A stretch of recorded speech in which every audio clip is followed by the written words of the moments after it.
Hi, I'm Scott Willison, owner of the Confluence Fly Shop in Bellingham, Washington. It is now January in North Puget Sound, and we are excited because we get to have a spring catch and release season on the Skagit and Sock for steelhead this year. So, accordingly, I am going to tie a very productive steelhead pattern that's been around for a while. This is the brainchild of Scott Howell from the North Umpqua. We're going to tie a prom dress today. It's a great, super flashy fly. Works very well in a variety of water conditions, from dirty water to cold, clear water. Really grabs the attention of fish. So we're going to go ahead and get started. I've got a OPST shank chuck tool in my vise right now, and then a 27 millimeter Aqua Flies return loop shank in there. And we're going to start some 6/0 uni thread. We'll go ahead and just cover the shank there.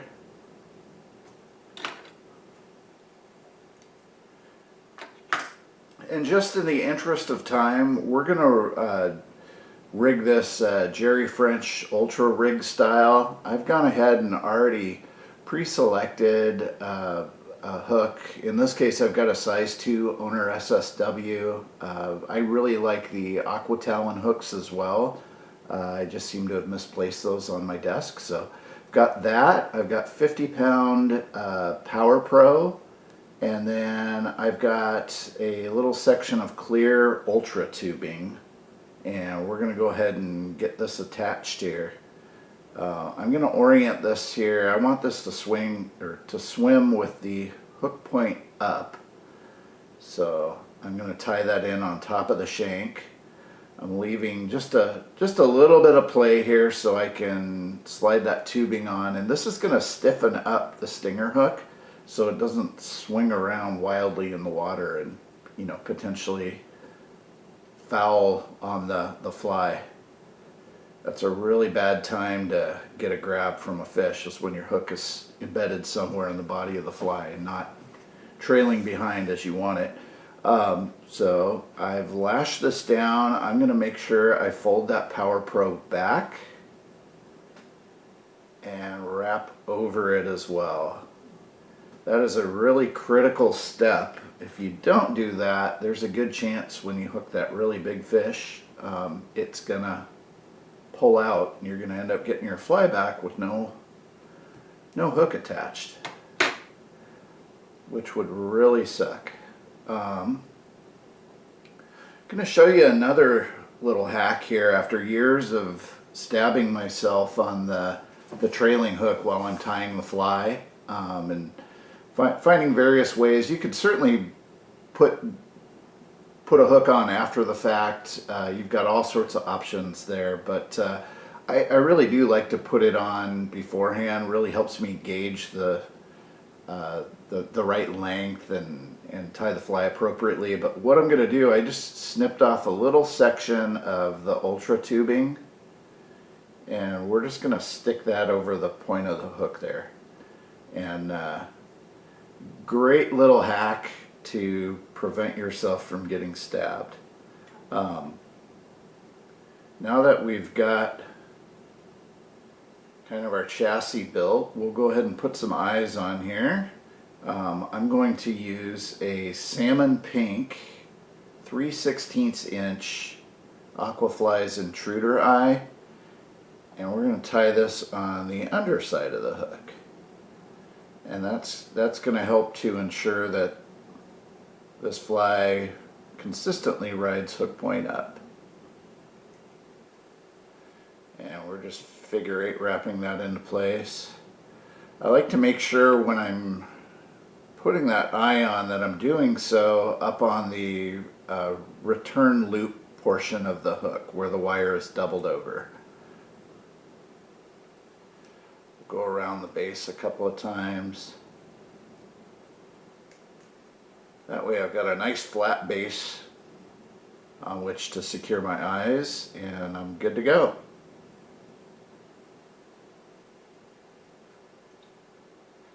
So for the rear of the body, I'm going to tie in some flat gold diamond braid.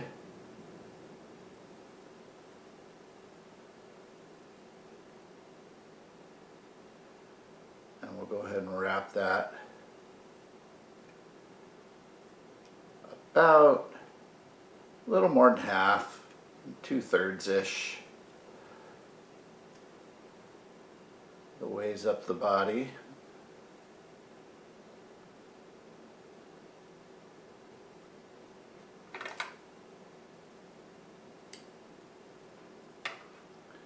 And then we're going to add some UV gold polar chenille.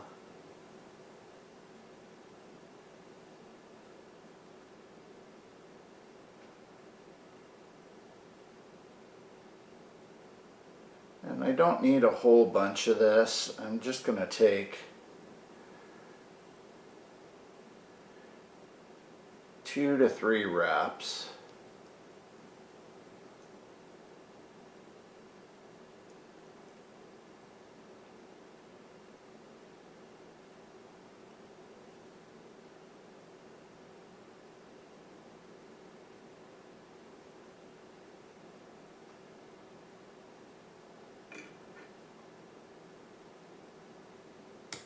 And then we can trim that off.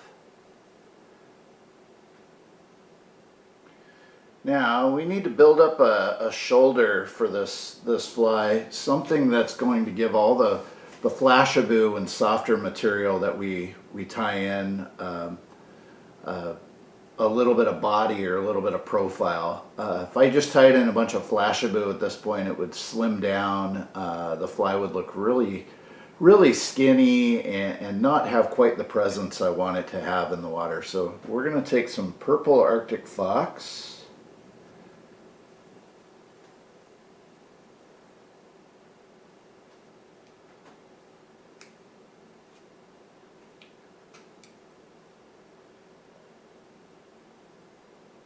I've got a good amount. I'm just going to take a little bit of that fluff out of the butt of the fox. And then we'll go ahead and make ourselves a dubbing loop. Now I've chosen to use a fairly light thread here in the 6/0 uni.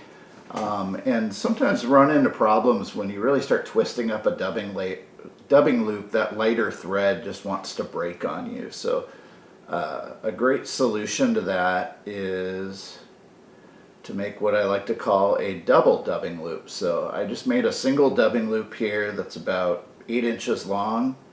I'm just going to fold that loop back over the hook shank. We'll take a wrap or two around the base, and then I've got 2 strands of thread now in my dubbing loop.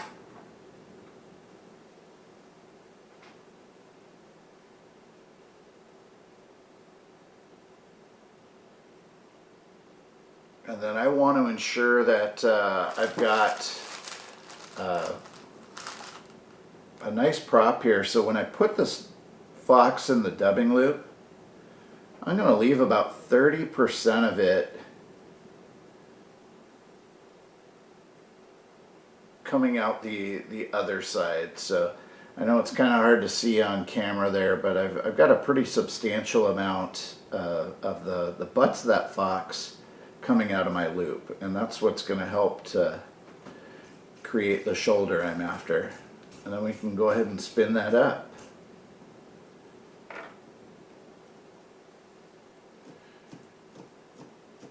And then we're going to take some time to really brush that and make sure we free up any trapped hair.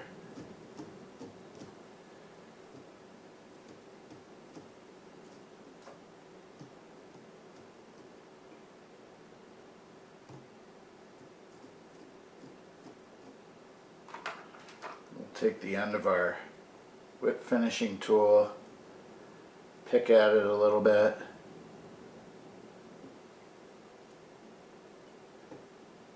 sure we're good to go. And then I'm just going to kind of wet my fingers a little bit here. Train that back over to one side, and then we'll go ahead and wrap up our color.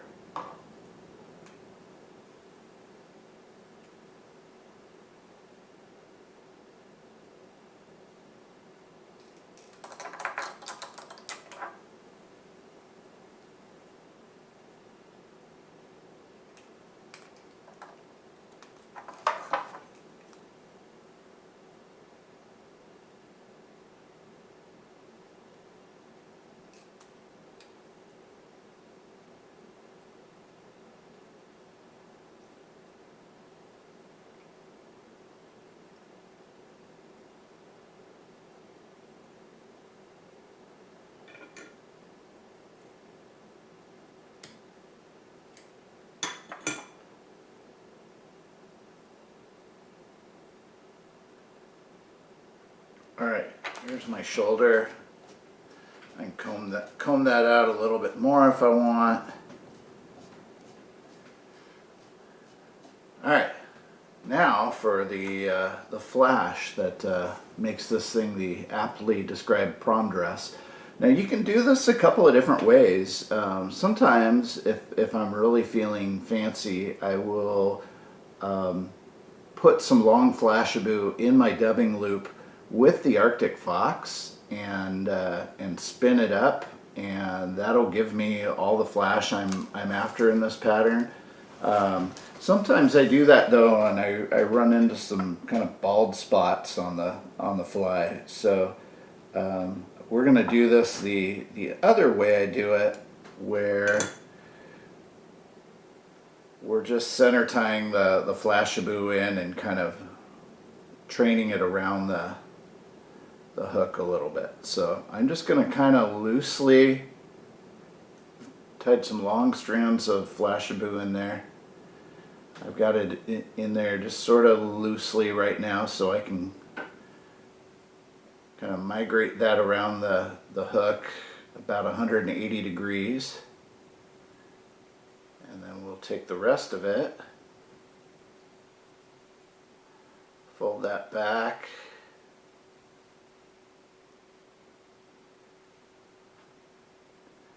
and then we've got our top portion covered. Then we'll go ahead and just invert the hook and do the same thing on the other side.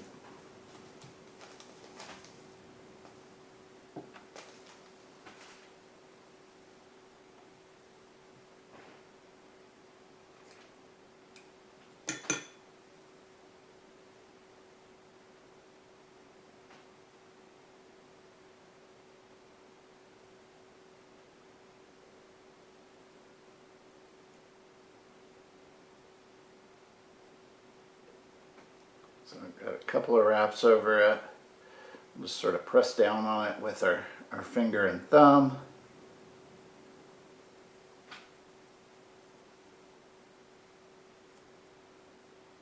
And then once we have the coverage we're after,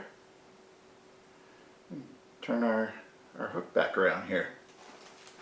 Now you could leave it at that and call this a finished fly, but we're going to finish it up with a nice collar of just purple guinea here.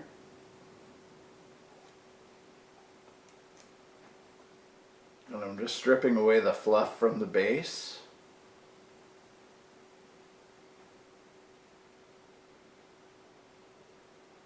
And then we'll preen the fibers back just so we get a nice little exposed tip here.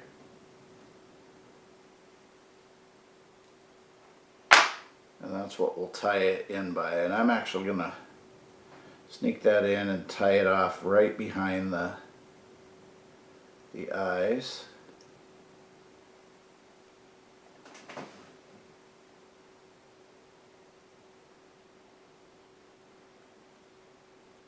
And then we'll sort of preen our fibers back. This part's tricky this time of year when it's cold and dry. That Flashabou gets real static, clingy. So that first initial wrap can be tough. Just make sure you've got the feather in front of the Flashabou. And then that got me 2 wraps, and I can kind of hide that tie-off point behind the eyes here.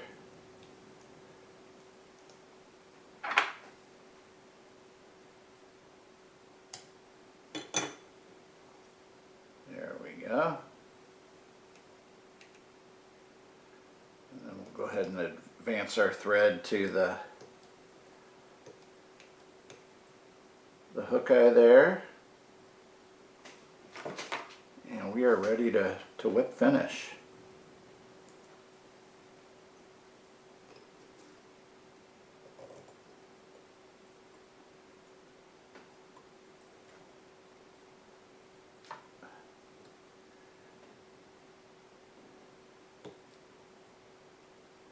Hopefully that's roughly in focus. I keep sliding my vise around on the table. Alright, get in there, snip that real close. And then we can finish that off with a little Solares bone dry.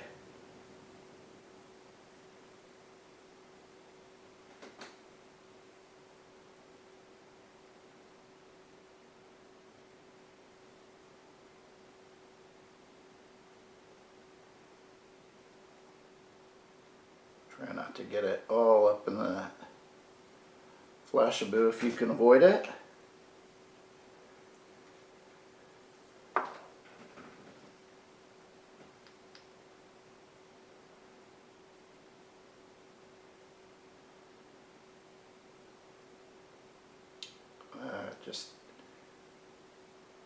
Just dawned on me with some sadness. I didn't even think about this as I was tying the fly, but the old purple and gold are husky colors. And boy, that was a devastating loss in the national championship to Michigan. But we're still going to go steelheading this winter. So there you have it, Scott Howell's prom dress, or at least a variation of it. Tie up a few before your next winter steelhead trip and see what it can do for you. You can find the materials for this and many other flies at the Confluence Fly Shop in Bellingham, Washington. Be sure to check out our new online store, and you can also like us and follow us on YouTube for more videos while you're at it. Thanks for watching. We'll see you on the water. So I'll just show you real quick. I've gone ahead and put the junction tubing that went over my trailing hook wire, my Power Pro, stuck one end on the hook, stuck the eye of the hook in the other, and there I've got a fairly secure hook that's not going to whip around when I'm casting and snag the rest of the fly. So really, really awesome way to rig your stinger style shank flies. Check it out. That's the Aqua Flies Ultra Rig kit. And you can buy it in a kit, or you can buy the components separately, whatever's easiest for you. Thanks for watching. We'll see you on the water.